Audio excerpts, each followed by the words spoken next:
Filming videos has become increasingly difficult, now living with my family again. So we're just gonna have to deal with it. I often find with discourses on the internet that I end up disagreeing with most people engaging in the discourse because, surprise, surprise, discourse on the internet lacks nuance. And everybody is arguing with their own interests in mind, their own um, personal idea about what the conversation is even about. And it does cloud people's judgment because sometimes I feel like people are arguing, but they're arguing two entirely different things. Anyways, I started with that because I end up disliking most people that engage in the our Booktok girlies porn addicts conversation. Booktok is the side of TikTok filled with mostly women, some men that like to read. Thank you, Nicholas. Very helpful. I've already made a couple of videos on the shenanigans and tomfoolery that happens on this Booktok side of TikTok. Some of the worst pieces of literature to ever grace this earth. I will never forgive Booktok for putting Colleen Hoover on the romance map. I'll meet you in hell for that one. And also, as a general disclaimer before I continue, we are all using the term porn addiction very loosely, and we're throwing it out quite a lot for a term that isn't even recognized by the American Psychological Association, nor is it a diagnosis in the DSM 5. From my research, the key difference between actual clinical definition of addiction versus what we are talking about in porn addiction is that the substances like drugs, for instance, literally make your brain unable to produce the same chemicals like dopamine after taking those drugs because it makes you physically dependent on it. There is no evidence that porn usage does that to your brain.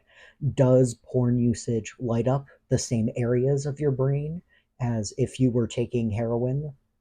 Yes, that is true. But it does not make your brain unable to make the same amount of dopamine. That has not been proven. Technically, under the clinical definition of the word addiction, it is not.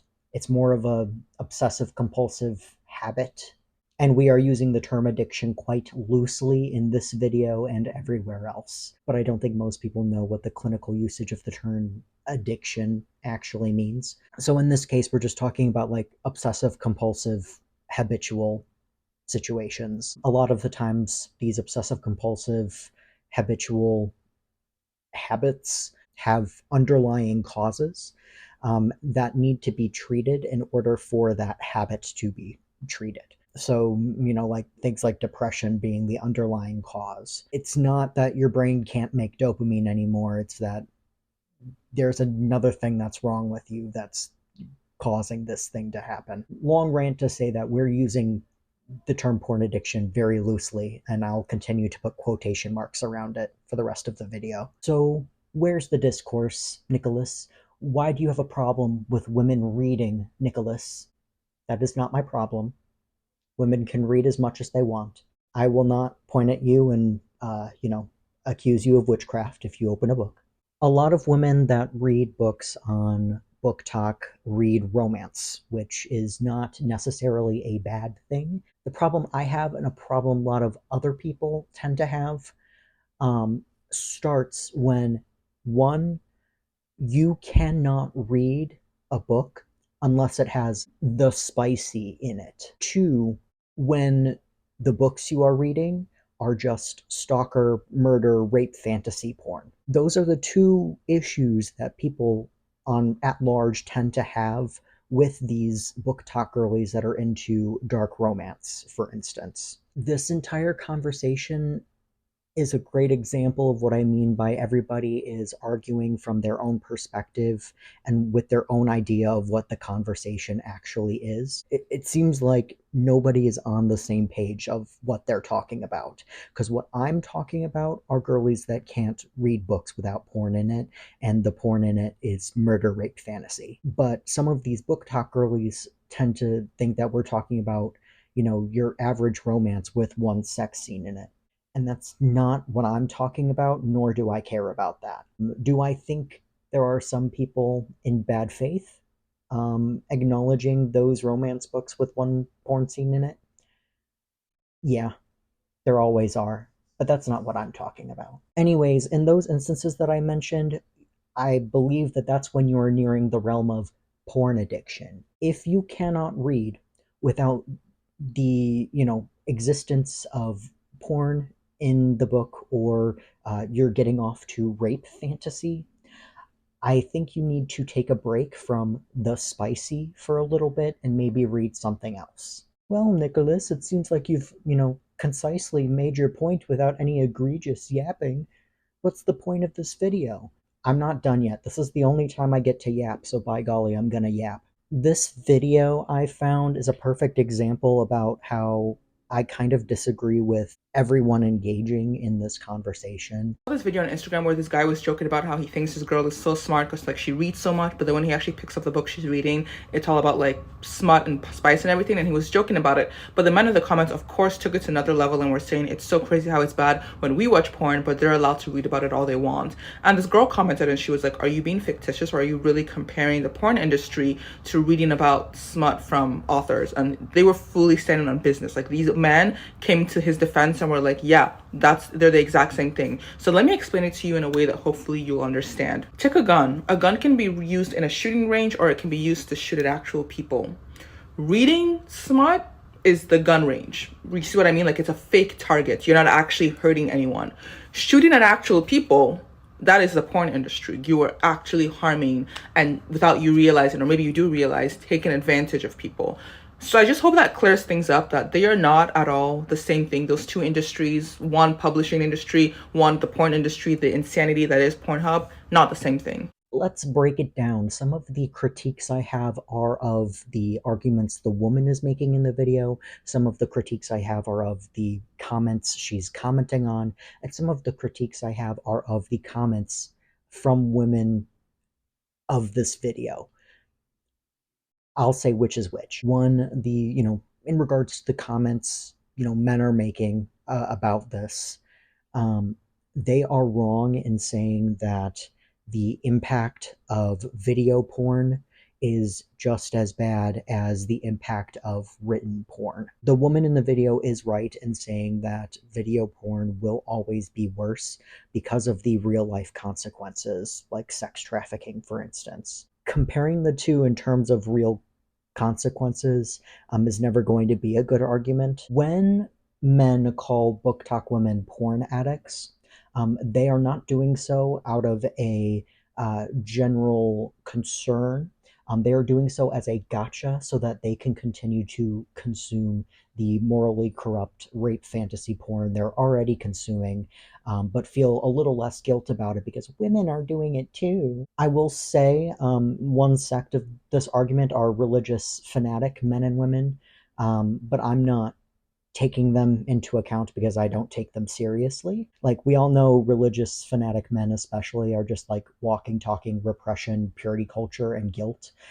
So I'm not taking anything they say seriously. I'm going to be so real. My next critique is of what the woman in the video is saying. I'm going crazy in this conversation because not just the woman in the video, but many women have said that written porn does not affect real life at all. And I feel like I'm going crazy because do none of you know that fan fiction exists? Am I just talking from a completely different viewpoint? Is this one of those situations where I'm inserting my own experience into the conversation when it's not being talked about? I don't know, but written porn definitely does have real life consequences depending upon the situation. In this particular situation that I'm thinking about, there are millions of fan fictions written of real people. Porn, some of the most disgusting things you could ever think of, written about real people that did not consent. Some of them are minors too, which makes it worse. I don't understand what you mean by written porn doesn't affect real people, because it does. You just aren't on that side of the internet, I guess. This next critique is more towards the comments under the video, saying that watching dark video porn changes your brain chemistry, but reading dark fantasy porn doesn't change your brain chemistry is just copium. Like, some of these teenage girls and grown ass women now have rape and stalker fantasies because they read dark romance, which is just rape porn. Unfortunately, it will start to even subtly affect their decisions in real life. I need you to please be serious right now. You can do your little copium song and dance where you're like, no, but like blah blah blah, instant gratification. If there's a build up, blah blah blah. But like, that's not going to change the fact that you're reading rape fantasy porn, darling. You have no moral ground to stand on. Please shut the fuck up. I always want to throw a curveball at Booktok women in general that try to justify their rape fantasy porn by saying that no real life women are harmed, by reminding them that animated video porn and drawn porn exists.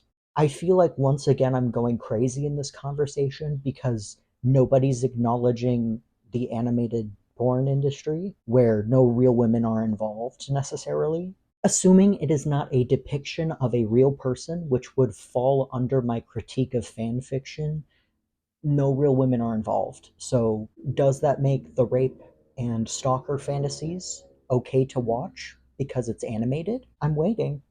And this really is where I start finding that the smut addicts start to fumble and start waffling about how written porn is still more moral than animated porn for some fucking reason, which has no data to back it up, by the way. Your little rant about the delay of gratification and instant gratification does not have data to back it up in this context. I've looked for studies on written porn and the effects on the brain, and they don't exist.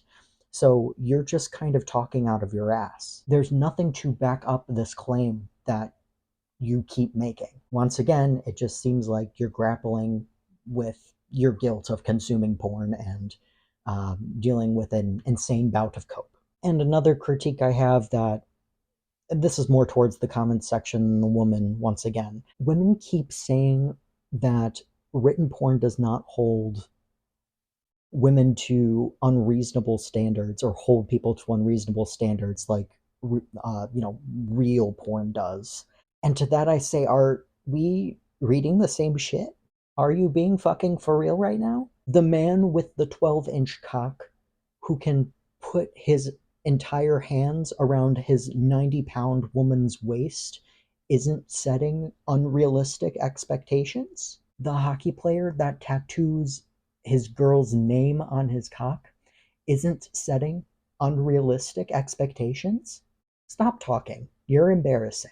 And also, my favorite part of this conversation is when they just try to argue that written porn is not porn.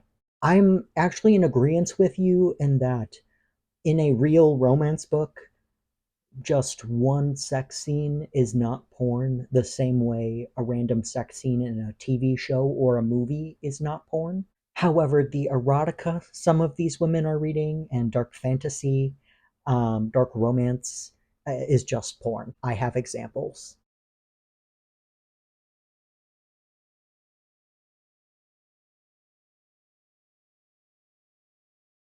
If you are getting off to a book about a man raping a supposed dead body in a mortuary, you are porn addicted.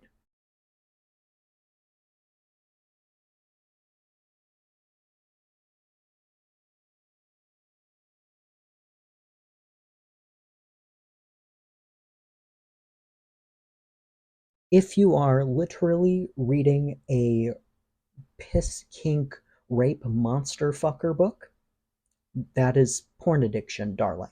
I'm not sure where the idea that written porn is not porn came from, but here's the definition of porn for you in case you need some help. Desperately trying to say you are not consuming porn in order to, cope with the guilt of your porn consumption is not cute.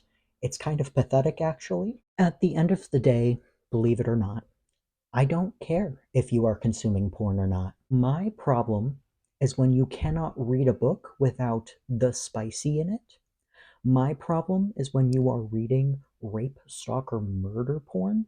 I'm saying you can consume porn, but like stop making arguments that are dumb as rocks to justify how you're morally superior to everybody else. It's embarrassing to watch. So yeah, I just hate everybody having this conversation because it feels like every single person is battling their own hypocritical cope demon that's dealing with its own guilt monster. You can consume porn in moderation, just be mindful of its effects on you and be, mindful of when it's gone too far. I need people to step back, take a breather, and just be reasonable for once. I'm begging you.